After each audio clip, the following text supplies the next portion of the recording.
Open Heavens on the Go, Monday, July 28th, 2025. Topic: Your present. Memory verse, Ephesians 5:15. See then that ye walk circumspectly, not as fools, but as wise. Bible reading, Genesis 25:27-34.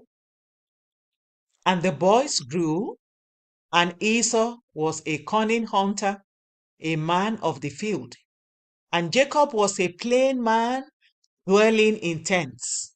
And Isaac loved Esau because he did eat of his venison. But Rebekah loved Jacob, and Jacob sought pottage. And Esau came from the field, and he was faint. And Esau said to Jacob, Feed me, I pray thee, with that same red pottage, for I am faint. Therefore was his name called Edom. And Jacob said, Sell me this day thy birthright. And Esau said, Behold, I am at the point to die, and what profit shall this birthright do to me? And Jacob said, Swear to me this day. And he sware unto him, and he sold his birthright unto Jacob. Then Jacob gave Esau bread and pottage of lentils, and he did eat and drink, and rose up and went his way. Thus Esau despised his birthright.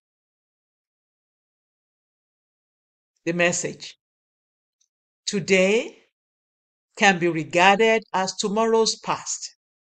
Just as your past experiences and choices gave birth to your present, the experiences and choices of today will give birth to your tomorrow.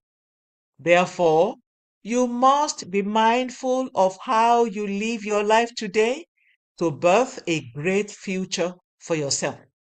Ephesians 5:15-16 tells us that we should walk circumspectly, not as fools, but as wise, redeeming the time because the days are evil. In the next verse, the Bible tells us what it means to walk circumspectly.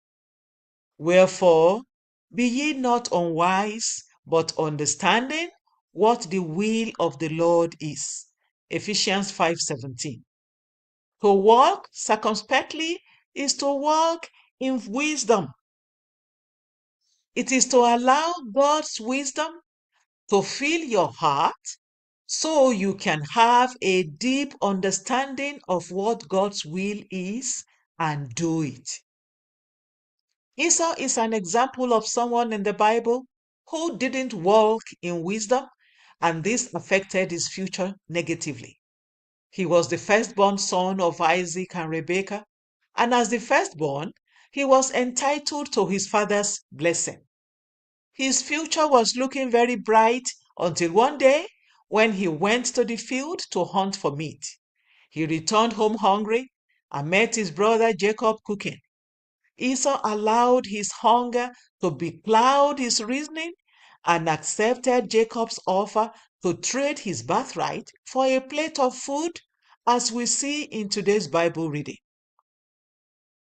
He didn't know that the birthright he carelessly sold was tied to the blessing that was waiting for him in the future. Because he despised his birthright, the blessing fled from him. You must live in such a way that you don't eat your tomorrow today.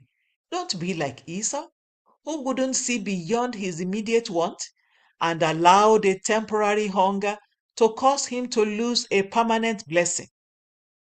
Another fellow who didn't walk in wisdom and allowed his foolish actions to destroy his future was Reuben. Reuben was the firstborn son of Jacob, and as the firstborn, he had every right to inherit the blessing. However, he was unwise and he slept with his father's concubine. He allowed his temporary desire to cheat him and his descendants of the great blessing he should have inherited. When his father was about to die, instead of receiving blessings, he and his descendants inherited curses. Genesis 49, 3-4. Beloved, choose to walk in wisdom by living strictly according to the word of God at all times, so that you and your children can reap good fruits in the future. Key point: your actions today will determine the outcome of your life and that of your descendants tomorrow. Live wisely. Bible reading in 1 year: Isaiah 47-49. Hymn for today: Guide me, O thou great Jehovah. The Open Heavens is written by Pastor E. A. Adeboye, the General Overseer of the Redeemed Christian Church of God.